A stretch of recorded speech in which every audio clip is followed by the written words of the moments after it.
Man, I want to tell people about Glitch, but I also want to be entirely truthful about the product, but make it seem interesting. So how do I do that? I mean, I could tell them that Glitch is one of the best energy drinks I've ever had, but that just sounds lame. I mean, I could tell them that it's one of the healthiest energy drinks on the market, but people don't care about health. Oh, I know. I could tell them that there's a fox as a logo. Foxes are lame. Maybe if it had an eye patch, it was a bird, but yeah, I don't know. Dude, maybe I should lie. Maybe I should just tell them that if you drink enough Glitch, you'll be able to fly or something like that. No, I don't want to lie. Man, what do I do? 5 minutes later. If you drink enough Glitch, you'll be able to fly. Yeah, I know. I don't know how Glitch figured it out, but yeah, you can fly. Yeah.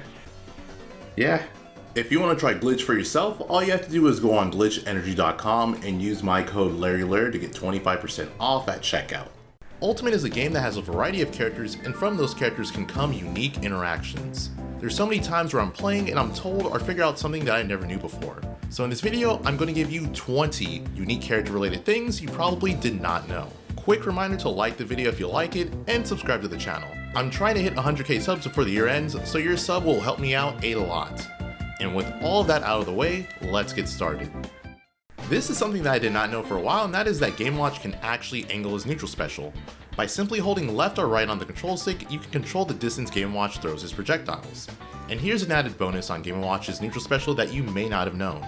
You can choose to hold down the special button to have Game & Watch slowly throw his projectiles, or tap it repeatedly to make him throw them faster. I'm not sure how many people actually know this, but if you land on Squirtle when he's doing his side special, you will put him in a helpless state where he's unable to move or do anything for a pretty long time, allowing you to basically do anything to him. Let me know down in the comments if you didn't know that. I'm actually curious to know how common of knowledge that is. To my knowledge, Piranha Plant is the only character in the game with a built-in anti-footstooling mechanic. If you footstool Piranha Plant while it's crouching, it will automatically attack you. The attack isn't very strong, it doesn't do a lot of damage, so there's not really a point in trying to do this unless you want to troll your friends or flex on your opponent. This one is kind of sad because it makes Lucario even worse than what people probably already think he is, and it's that you can break out of his command grab. Once Lucario gets you with his side special, you can just mash out of it like you would a regular grab before the animation completes, and you will get out of it. Like a regular grab, however, the higher percent you're at, the harder it will be to break out of it. When Wario does his neutral special, he's able to eat projectiles and heal off of it. There is one exception, however, and that's if he eats a projectile that's an explosive. If this happens, instead of healing from the projectile, it will explode inside of Wario, and he will release a hitbox while taking a bit of damage. The hitbox is very small, so it's pretty hard to actually hit the opponent with it, but if you do and they're at a high enough percent, there's a chance you could take their stock with it. Something similar happens with Kirby, but he doesn't have a hitbox when he inhales an explosive.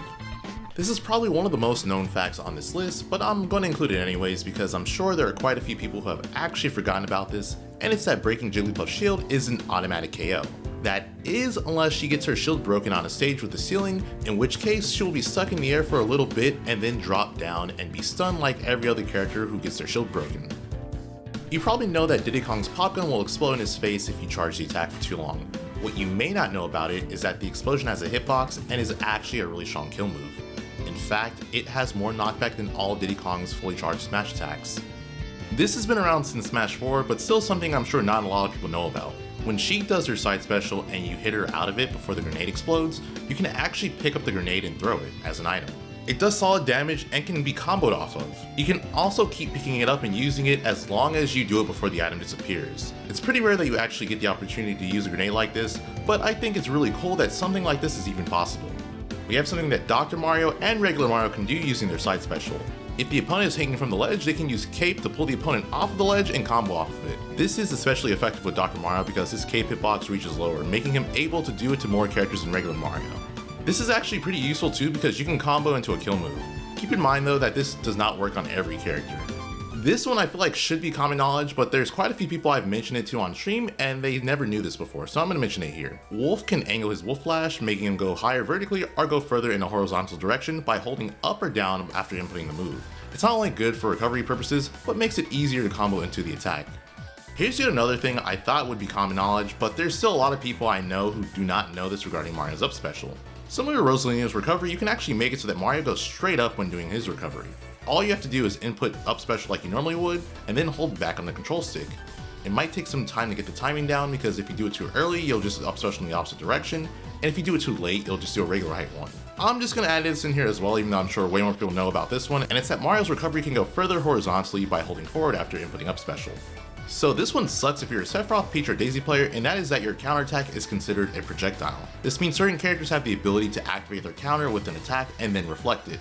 In those situations, they have to be very careful about how they use their counter because reflecting it makes it much stronger than it normally would be and can result in them losing their stocks super early. This one is character dependent, I have no idea why that is, but some characters cannot be reverse or down special.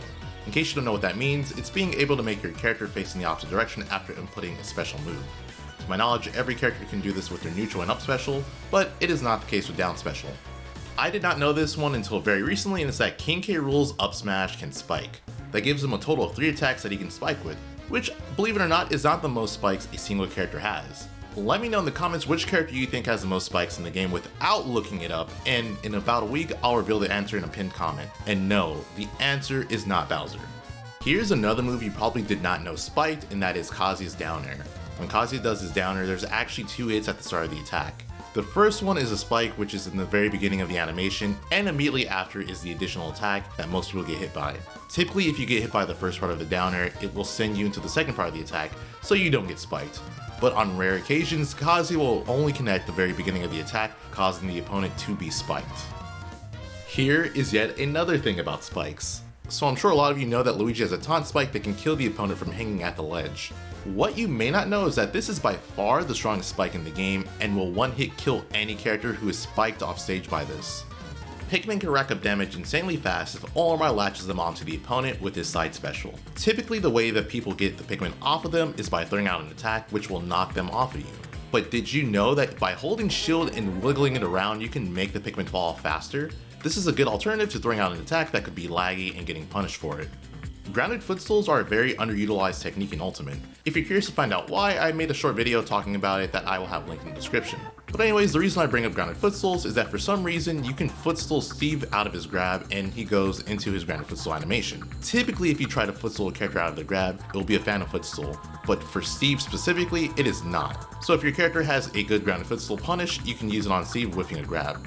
There's a way to grab the ledge with complete invulnerability, meaning you cannot be 2-framed. The way you do this is by grabbing the ledge from above instead of from below. Every character can do this, but the characters that benefit the most from this in my opinion are characters with teleport recoveries, since it's significantly easier to do it with them, and hard to punish them before they grab the ledge. This one I had to include because I just think it's funny and random, and it's that Little Mac has the fastest aerial in the game. He is the only character in Ultimate that has a frame 2 aerial, and that is his neutral air. I still don't understand why the devs gave him this, but yeah, there you go. And for the final fact, we'll be talking about Sora's counter. So Sora has one of the best counters in the game. Thanks to his counter taking the opponent out of their attack animation, he actually can counter moves that are fully intangible, meaning he can punish characters in specific situations that no other character can do. And that is it for the video. So I actually gave you guys one more fact that I wanted to include last minute. Let me know down in the comments which fact you think is the one I included last minute, and like the spike fact, I will come back and comment which one it was in about a week. And again, don't forget to like and subscribe if you enjoyed the video. But yeah, that's it for the video. I hope you enjoyed it, and I will see you in the next one.